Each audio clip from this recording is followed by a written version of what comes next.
Hello everybody, I'm Chris Ward. I'm one of the product managers for Siemens Control Product Business, and in this latest example I want to show you the function in SIMOCODE which is called emergency start. So you might want to use the emergency start feature to override potential faults and overloads.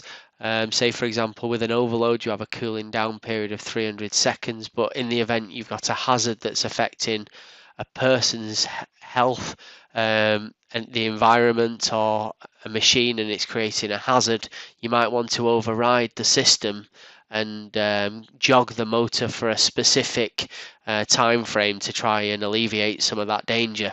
And that's why I want to show you this example today. So I'm assuming that you've already got the base project, and this is solely focusing on the function. So if you go into the left hand side column here and drop the control device down for SIMOCODE, go into parameters. So from parameters, go into standard functions, drop that submenu down, go to emergency start. So from emergency start, we can type in here the input that we want it to go to. So BU. BU stands for base unit, which is the main evaluation unit. So we're going to make it easy to trigger this emergency start function. So we select the test and the reset button. So that's the big blue button on the front of the evaluation unit, which makes it really easy, and we'll download that into the project.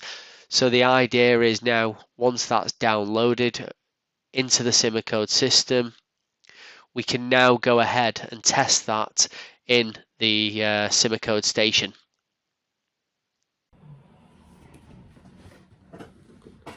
So as you can see now, we have the SIMOCODE set up, and the idea is what we'll do is we'll simulate the application by pressing the green motor button, and then what we'll do is we'll use the potentiometer at the bottom with the eye on it and turn that up and create an overload.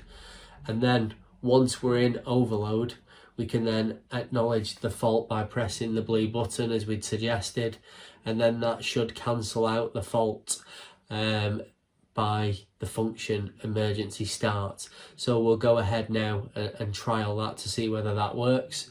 So we press the green button, motor starts cycling, we turn the potentiometer up to full.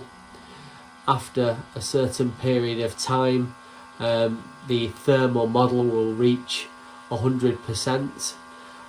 When it does, the motor will eventually trip out. As we can see now, it's entered the trip phase. We can turn that potentiometer back down again now.